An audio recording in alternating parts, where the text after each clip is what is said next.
औज़ुबिल्लाहि बिस्मिल्लाहिर्रहमानिर्रहीम रब्बी यस्सिर वला तुअस्सिर वतम्मिम बिल खैर व बिका नस्तईन आमीन या इलाही आमीन रब्बी ज़िदनी इल्मा।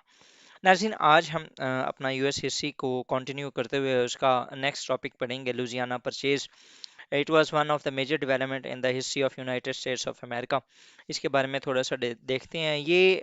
इसका जो अगर इसके फैक्ट्स देखे जाएं तो 8,27,000 किलोमीटर किलोमीटर जो एरिया था, ये ऑक्युपाइड था बाय फ्रांस। और इसको जो लिया था, जो मीन के इसके जो मेजर डेवलपर्स थे जो कि उस टाइम जिन्होंने ये निगोशिएट करके यूएस और फ्रांस के दरमियान जो निगोशिएशंस की थी, उनमें नेपोलियन था from France and Thomas Jefferson जो कि उस टाइम के प्रेसिडेंट थे of United States of America, James Monroe, Robert Livingston and James Madison. ये सेक्रेटरी ऑफ स्टेट थे। और इनमें से शायद जेम्स मोनरो जो थे वो उस टाइम फ्रांस के अंदर यूएस के एम्बेसडर थे। ठीक है। तो इन्होंने मिलके ये एक ट्रीटी जो थी साइन की थी, और उसके बाद क्या हुआ कि जो लुजियाना का एरिया था वो यूनाइटेड स्टेट्स ऑफ अमेरिका को मिल गया। अगर आप मैप के अंदर देखें तो ये आपको आइडिया है कि होपफुली आपने अगर यूएस हिस्ट्री के मेरे फर्दर लेक्चर्स लिए हैं तो आप देखते होंगे कि मैं किस तरीके से मैप बनाता हूँ। ये तकरीबन ना इसकी मेजर रीज़न यहाँ पर मिसिसिपी रिवर था। और अगर लुजियाना को देखें तो ये जो एरिया तकरीबन सारा बनता है ना, ये तो उनकी 13 स्टेट्स थी। ठीक है, जो ऑलरेडी वो अक्वायर कर चुके थे। बाकी ये जो एरिया था ना, ये था लुजियाना का। ये तकरीबन ये सारा एरिया। ठीक है, तो उसके अंदर ना जो one of the major reason थी वो उनका ये मिसिसिपी रिवर था, जिसके जरिए ओवरऑल ये जिस तरह इसको आप ऐसे ही कंसीडर कर लें जैसे it was the Indus of United States of America. तो इसका अगर बैकग्राउंड देखा जाए तो ये 1762 के अंदर 1762 के अंदर Louisiana was ceded to Spain. ये स्पेन और फ्रांस की वॉर हुई थी, जिसके अंदर लुजियाना जो था, ये जो जगह थी, ये किसके पास चली गई? स्पेन के पास। ठीक है। इन 1795 ट्रीटी ऑफ सैन एल्डिफांसो हुई was inked bye Napoleon king and Spanish king. और ये जो लैंड थी ये दोबारा फ्रांस को मिल गई 1800। Louisiana was return to the France.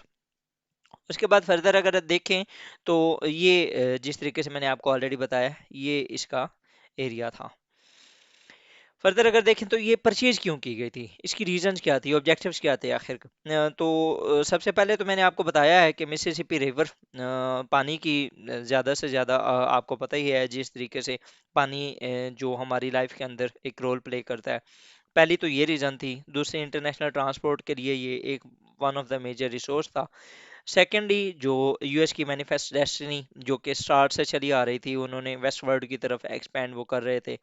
ठीक है, एक वो इशू था, वेस्टवर्ड एक्सपेंशन थी, न्यू ट्रेड रूट्स वो जानना चाहते थे, वो अपनी जो ट्रेड थी उसको बढ़ाना चाहते थे। एंड जो लास्ट था वो एग्रीकल्चरल बूम, वो एग्रीकल्चर की तलाश में भी थे। आपको पता है, ये ऑलरेडी हम देख चुके हैं कि उनकी जो पॉपुलेशन थी वो with the passage of time increase हो रही थी। ऑब्वियसली उनको ज़्यादा से ज़्यादा लैंड की ज़रूरत थी, जहाँ पर और वो भी ख़ास तौर पे ज़रख़ेज़ लैंड, ज़रख़ेज़ ज़मीन, जहाँ पर वो ज़्यादा से ज़्यादा अपनी जो सब्जियां हैं या इस तरह की जो चीज़ें हैं वो पैदा करके फिर अपनी जो फूड इनसिक्योरिटी थी उनको ख़त्म कर सकें। ये मिसिसिपी रिवर जो कि मैंने आपको ऑलरेडी बताया, ये तकरीबन ये एरिया था जिसकी वजह से यूएस ने it was one of the major reason कि यूएस ने जो लुजियाना थी वो खरीदी थी। अर्ली जो निगोशिएशंस थी वो थॉमस जेफरसन ने स्टार्ट की, and he made a plan to buy New Orleans in $10 million। However Napoleon offered $15 million for the Louisiana, पूरी ज़मीन के लिए। उसके बाद ये कॉन्स्टिट्यूशनल कंस्ट्रेंट्स कुछ हुए, आपको पता है जैसे 1789 के अंदर यूएस का नया नया कॉन्स्टिट्यूशन बना था, तो उसके अंदर इस तरह का कोई सपोर्ट नहीं थी कि प्रेसिडेंट किसी भी तरीके से इस तरीके से फर्दर जो लैंड थी वो बाई कर सकता था। तो उसके लिए इसके ऊपर बहुत ज़्यादा क्वेश्चंस रेज हुए।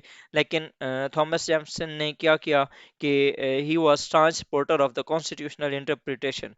ठीक है, वो कॉन्स्टिट्यूशन के खिलाफ नहीं जाना चाहता था। तो 10th amendment granted all rights not mentioned in the code, federal government oriented position Louisiana purchase weaken the USA influence in the region overall, क्योंकि अब जाहिर बात है जब आपको एरिया ज़्यादा मिल जाता है तो उसे अब जैसे जैसे लैंड जो थी वो इंक्रीज हो रही थी तो जो स्टेट का कंट्रोल था वो काफ़ी कम हो रहा था। लेकिन बहरहाल इसका अगर ओवरऑल इस स्लाइड को देखा जाए तो कॉन्स्टिट्यूशनल कुछ कंस्ट्रेंट्स थे जो सेनेट के अंदर या असेंबली के अंदर जो उनकी थी, कांग्रेस थी, हाउस ऑफ कांग्रेस, उसके सॉरी हाउस ऑफ रिप्रेजेंटेटिव, उसके अंदर बहुत ज़्यादा ये क्वेश्चंस जो थे वो रेज हो रहे थे कि ये किस बिहाफ पे जो प्रेसिडेंट ऑफ अमेरिका है उसने ये जो ज़मीन है वो खरीदी है। लेकिन फर्दर मोर उन्होंने ना अमेंडमेंट्स करके तो इश्यूज जो थे वो रिजॉल्व करवा लिए थे। तो इसको अगर फॉर एग्जांपल हम इसकी इम्प्लीकेशन देखें तो it was a greater diplomatic achievement as per the professor Elson in the favour of the United States of America. It was the John F Kennedy ने जो थॉमस जेफरसन थे उनके लिए ये अल्फाज कहे थे, it was the most brilliant man who ever occupied the United States of America presidency. मतलब कि वो इतना अजीम इंसान था जिसने यूएस की प्रेसिडेंसी को एक्वायर किया था। तो ये था हमारा आज का लेक्चर। इंशाल्लाह नेक्स्ट किसी और लेक्चर के साथ हाजिर होंगे। टिल देन, थैंक यू, अल्लाह हाफिज।